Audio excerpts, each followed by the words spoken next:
재작년에는 크리스마스가 주일이었습니다.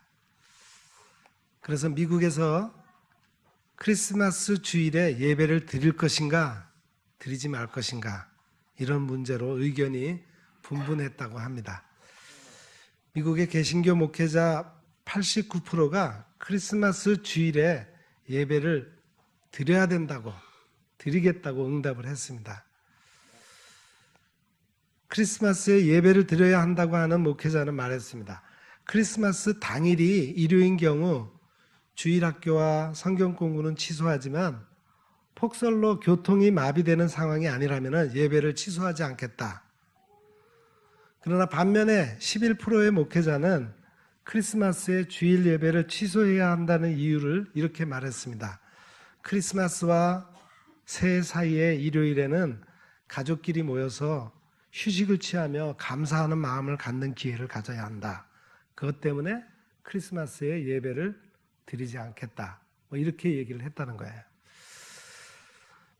미국은 청교도 신앙인들에 의해서 건국된 나라입니다. 하지만 현재는 미국이 다인종, 다문화, 다종교 사회를 구성하고 있어서 크리스마스라고 하는 표현보다는 주로 해피 홀리데이, 행복한 휴일이라는 표현을 많이 사용하고 있습니다. 당시에 오바마 대통령도 해피 홀리데이라는 표현을 사용했습니다. 여러분, 기독교인이 메리 크리스마스라고 하는 단어를 사용하지 않는다는 사실을 어떻게 생각하십니까? 우리는 오늘 크리스마스가 주일이 아닌 공휴일인데도 이렇게 온 교우가 모여서 예배를 드리고 있습니다. 여러분, 그리스도인은 왜 크리스마스에 예배를 드려야 할까요?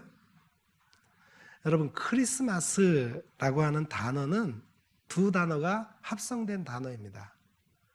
크라이스트, 그리스도라고 하는 단어와 미사, 마스, 미사, 예배 드린다는 그 두 단어가 합성된 단어가 바로 크리스마스라는 단어입니다. 크리스마스에 예배가 없다면 의미가 없습니다. 밀라노의 주교 암브로시우스가 말했습니다. 우리 주 예수님이 탄생하신 이 성스러운 날을 태양의 탄생일로 부르자. 예수님께서 이 세상에 오신 성탄은 하늘에서는 영광입니다. 하나님께 예배드리며 영광을 돌려야 합니다. 그리고 땅의 사람들에게는 휴식과 재생산의 완벽한 때입니다. 예수님께서는 무거운 짐을 지고 사는 사람들에게 말씀하셨어요. 무거운 짐진 자들아, 다 내게로 와라. 내게로 와서 쉬어라. 예수님께서는 사람들에게 안식하고 평안을 주시려고 오셨습니다. 하나님께서 보내신 예수님을 우리가 믿음으로 우리를 구원하시고 우리에게 하나님의 자녀가 되는 권세를 주셨습니다. 이 성탄절에 하나님을 믿는 우리가 가장 먼저 해야 할 일이 무엇입니까? 하나님의 은혜에 감사드리고 예수님의 탄생을 축하드리고 하나님께 성탄 감사의 예배를 드려야 합니다. 그런데 크리스마스에 축하 예배가 빠지면은 주인공이 없는 성탄절을 보내게 됩니다.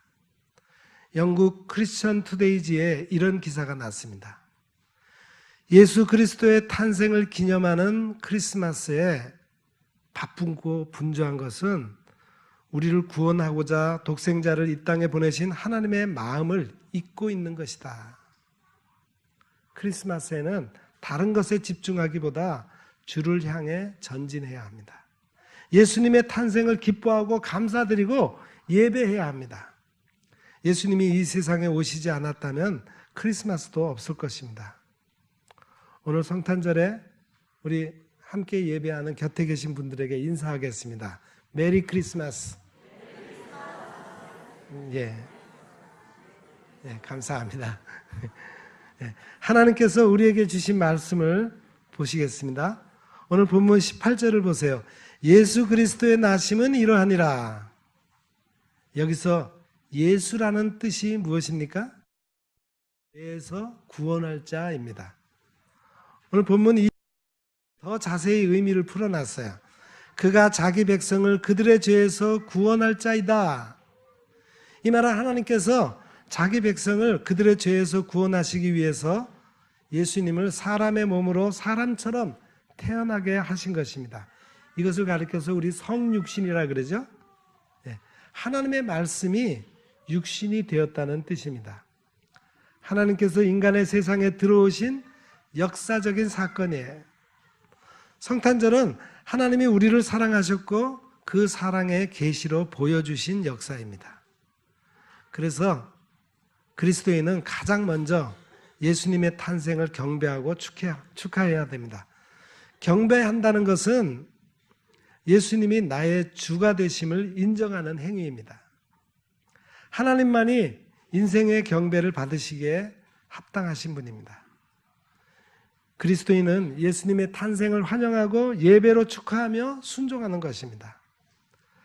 여러분, 예수님의 탄생을 누가 경배했습니까? 동방에서 별을 연구하던 박사들이 별을 보고 예루살렘에 와서 말했습니다. 유대인의 왕으로 나신 분이 어디 계시냐? 우리가 동방에서 그의 별을 보고 그에게 경배하러 왔다.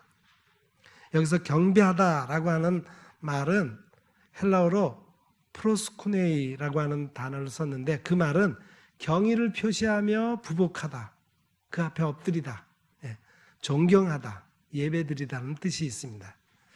동방에서 별을 연구하던 천문학자들이 이상한 별을 보면서 메시아가 오시는 것을 알게 되었어요. 천문학자들은 예수님을 경배하려고 찾아가서 예물을 드렸습니다. 천문학자들이 왜 유대인의 왕을 찾아와서 경배하려 했을까요? 당시에 헤롯은 로마의 분봉왕에 불과했어요. 하지만 메시아로 오신 예수님은 하나님 나라의 주인이셨기 때문입니다. 당시의 유대인들뿐만 아니라 공통된 관심사가 메시아 대망 사상을 가지고 있었어요. 간절히 이 세상을 구원할 메시아를 기다리고 있었습니다. 예수님은 바로 하나님께서 선택하신 왕이요 메시아로 구원자로 오셨습니다. 예수님께서는 세상을 구원하실 메시아로 탄생하셨습니다. 메시아로 오신 예수님의 탄생은 성령으로 잉태된 것이었다 그랬어요. 본문 18절 하반절을 보세요. 그의 어머니 마리아가 요셉과 약혼하고 동거하기 전에 성령으로 잉태된 것이 나타났다. 특히 예수님의 탄생은 신비로운 것입니다. 성탄의 신비는 사람의 이성으로는 이해하기가 어렵고 사람의 지성으로 이해할 수가 없습니다. 왜냐하면 성탄은 하나님이 행하신 기적의 신비이기 때문입니다. 예수님께서 성령으로 처녀 마리아의 몸에 잉태되고 말구 위에 탄생하신 것을 사람들이 이해하지 못합니다. 이해가 되지 않으니 믿기 어려운 거예요. 지금 우리는 예수님께서 성령으로 잉태되어 탄생했다고 믿으십니까? 사도 바울은 갈라디아 교회 성도들에게 말했습니다. 우리가 성령으로 삶을 얻었으니 우리는 성령이 인도해 주심을 따라 살아갑시다. 성령께서 인도해 주셔야 예수님의 탄생을 믿게 됩니다. 어떤 기자가 미국의 CNN 방송사 토크쇼 진행자 레리 킹에게 물었습니다. 인류의 역사를 통틀어 인터뷰 대상자를 한 사람만 고른다면 당신은 누구로 정하시겠습니까? 레리 킹이 말했어요. 예수 그리스도입니다. 나는 그분이 정말 처녀의 몸에서 태어났는지 묻고 싶어요. 그 질문에 대한 답은 나에게 역사를 정의해 줄 것입니다. 여러분, 예수님을 역사적으로 아는 것이 중요합니다. 그러나 더 중요한 것은 예수님을 나의 구원자로 믿는 것입니다. 예수님을 지식으로 아는 것이 아니라 믿음으로 응답하는 것입니다. 찰스 스폴전 목사님이 말했습니다. 그리스도는 세계 역사상에서 가장 위대하고 중심이 되는 인물이다. 모든 것이 그를 기대하고 그에게로 돌아간다. 역사의 모든 회전은 그에게로 집중된다. 예수님의 탄생이 왜 기쁜 소식입니까?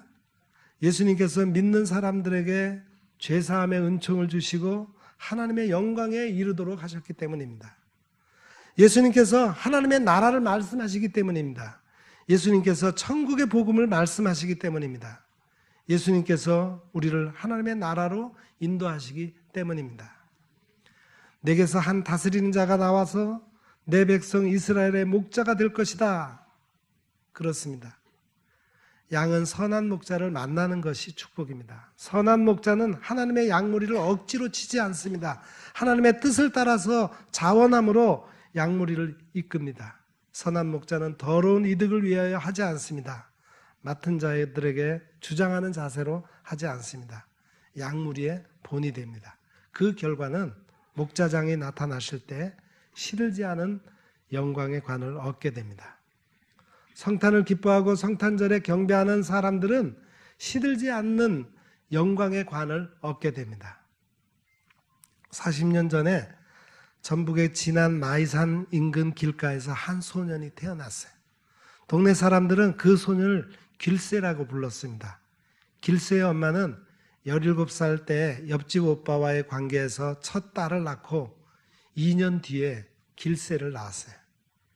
하지만 철없는 남편의 학대에 못 이겨서 3살배기 딸을 데리고 집을 나갔습니다.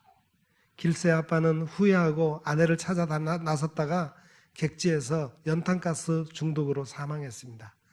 길새는 할아버지 집에서 외롭게 자랐어요. 7살 때까지 출생신고를 하지 않아서 초등학교에 입학통지서를 받지 못했습니다.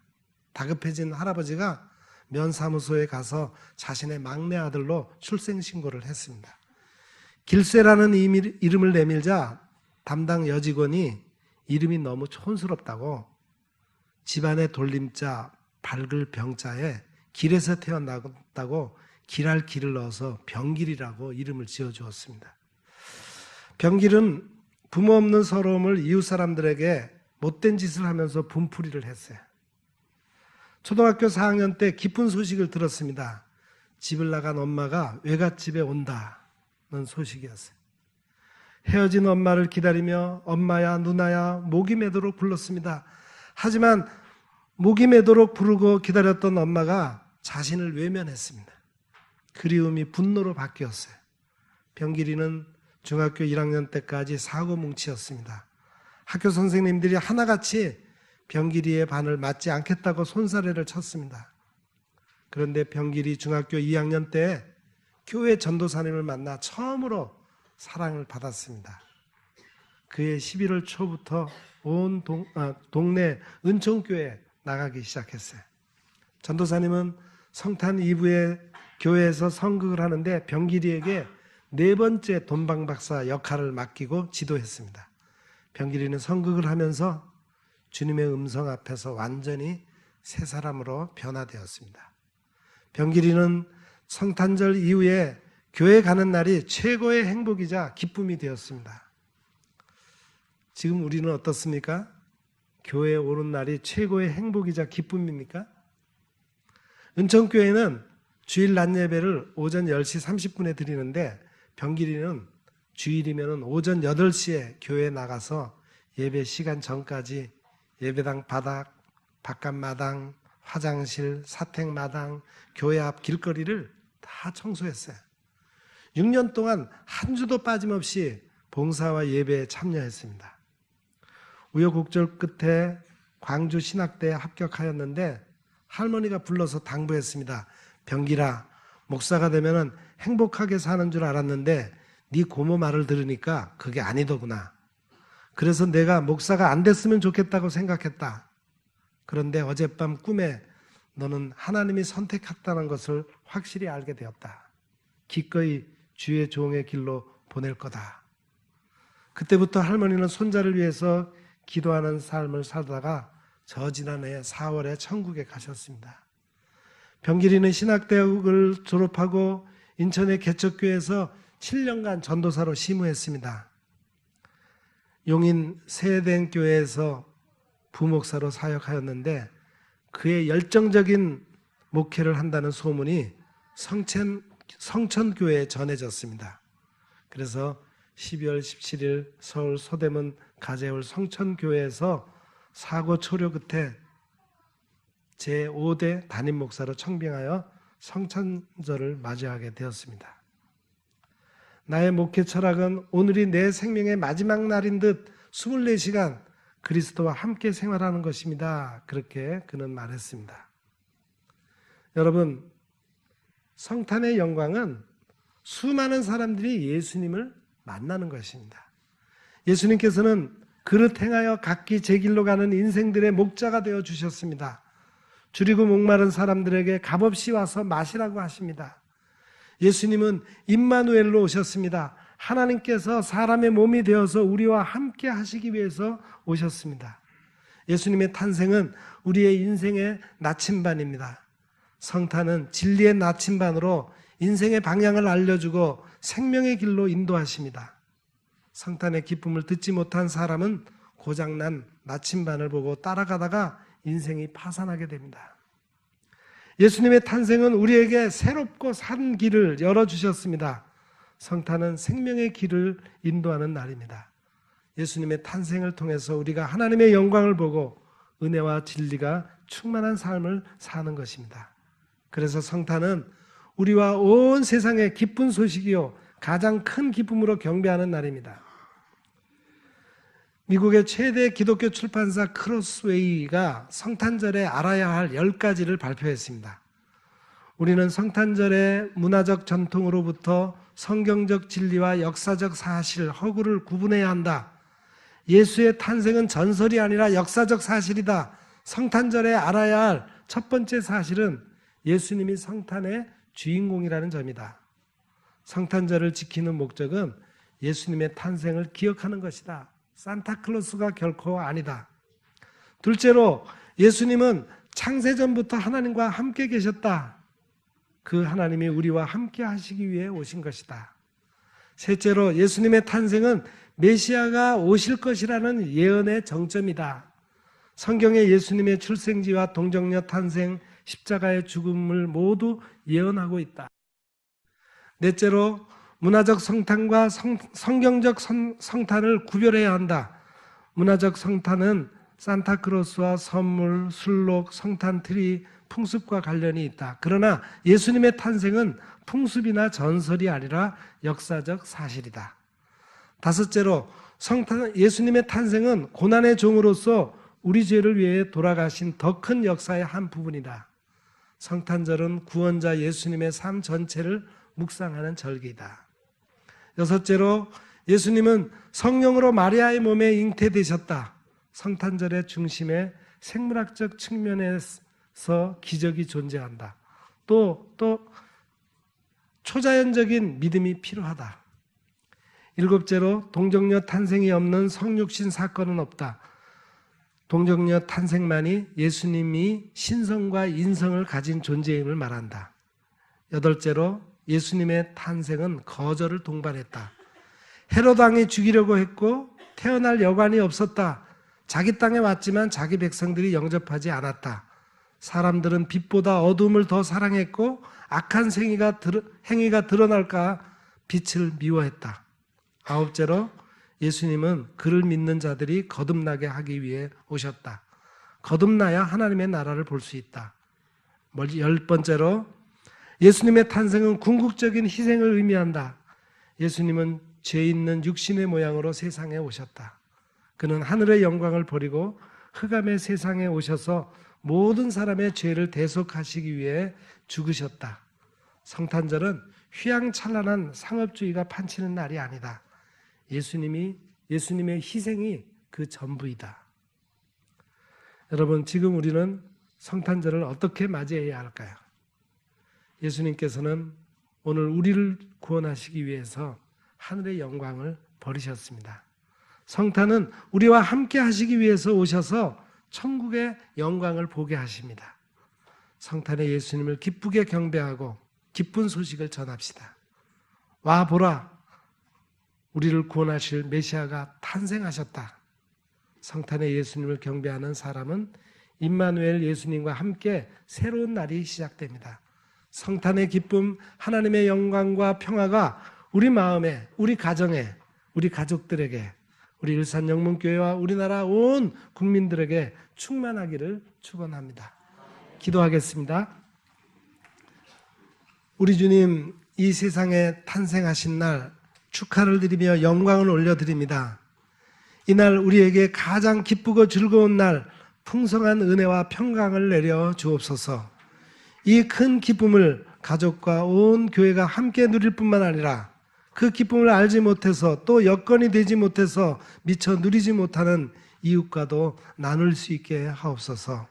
우리를 구원하러 오신 예수님의 이름으로 기도합니다.